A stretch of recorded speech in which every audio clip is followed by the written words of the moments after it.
nas mãos, perto dos olhos, dentro do coração, a palavra de Deus, queremos partilhar neste dia de hoje, Apocalipse capítulo 18. Vale lembrar que nós começamos a falar sobre a grande Babilônia, a prostituta ou a meretriz que caiu. Nós tivemos, só para recordar, nós temos graficamente nós vamos percebendo que existe uma ascensão dos adversários de Deus e dos seus filhos, até ali pelo capítulo 17, 18. Dali para frente, a coisa começa a degringolar. Dali para frente a questão começa a se abaixar, vamos dizer assim, O poder do inimigo começa a enfraquecer. Vamos lá, 18 então. 18, 1, diz assim, Apocalipse 18, 1. Depois disso, vi outro anjo descendo do céu. Tinha grande poder, e a terra ficou toda iluminada com a sua glória. Ele gritou com voz forte: Caiu, caiu, Babilônia a grande. Tornou-se antro de demônios, abrigo de todo espírito impuro, abrigo de toda ave impura, e abrigo de toda fera impura e odiosa. Pois do vinho do furor de sua prostituição beberam todas as nações, e com elas se prostituíram os reis da terra, e os comerciantes da terra se enriqueceram com seu luxo faustoso. Apocalipse capítulo 18, do versículo 1 ao 3. 18, do 1 ao 3, é a queda da Babilônia. Nós já partilhamos, no finalzinho do ano passado, nós partilhamos o versículo 1, que falava sobre essas coisas, essas realidades que vão acontecendo, e deste anjo que desce do céu, que tem uma autoridade, e a terra se iluminou com sua glória. Versículo 2, então, para nós partilharmos, é um versículo um pouco mais longo. Ele vai dizer assim: que exclamou com voz potente, dizendo, clamando, gritando, Caiu, caiu, a Babilônia caiu, e se tornou morada de demônios. Então veja só, fala de uma voz potente. Essa voz potente vem da mesma expressão que traduzida por uma grande voz.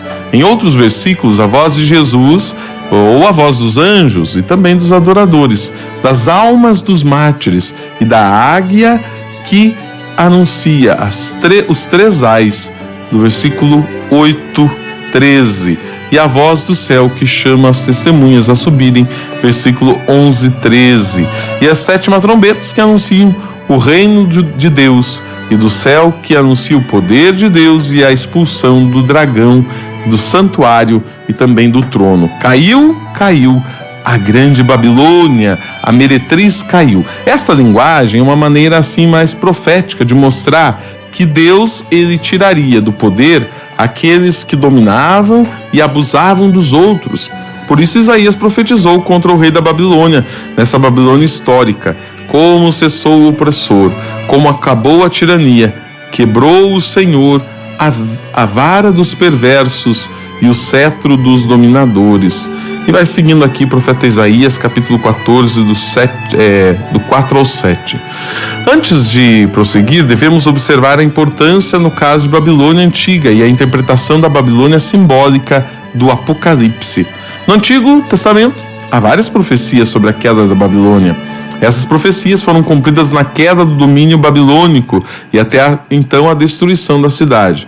Mas não literalmente de uma forma imediata e desastrosa. A cidade caiu por inteiro. Ela caiu, a cidade caiu e o líder persa, o grande, isso em 539 a.C., data que geralmente marca o fim do Império Babilônico.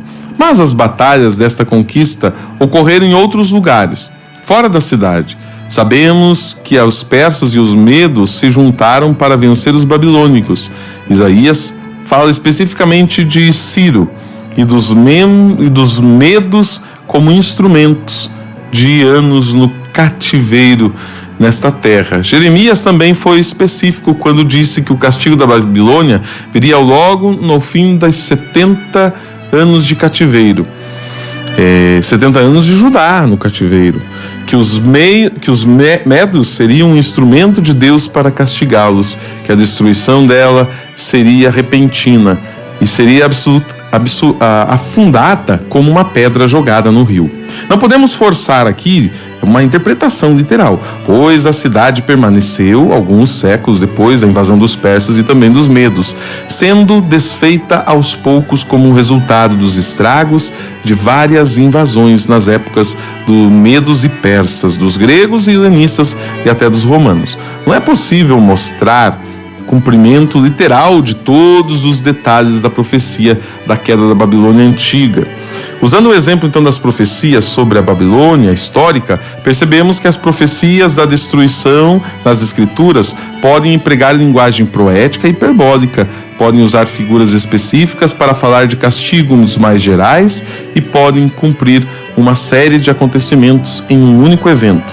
Com este entendimento, ainda mantemos a nossa confiança nas afirmações do Apocalipse, que as profecias seriam de cumprir em breve. Não precisamos mostrar a destruição total e repentina da cidade de Roma, tem a queda iminente do Império Romano. A linguagem profética afirma a humilhação dos poderes que perseguiam os santos, e a história mostra de fora, de fato, foram humilhados e derrotados. E para encerrar, diz ali que se tornou então uma morada de demônios, covil de espécies de espíritos imuros, esconderijos de todo gênero e uma ave imunda e detestável. A grande cidade, que estava cheia de atividades de pessoas numerosas, ricas, se torna uma cidade abandonada e suja. Mais uma vez, contraste entre as duas principais cidades, Jerusalém, de modo evidente. A cidade mundana se torna um lugar onde o deserto é imundo, ocupado por demônios e espíritos impuros. A cidade santa, Nova Jerusalém, será habitada então por uma multidão de anjos do Senhor, e jamais nela se penetrará alguma coisa contaminada. Isso aí, meus irmãos, partilhando a palavra, vivendo a palavra de Deus, deixemos que o Apocalipse nos conduza a fazermos a vontade do Senhor.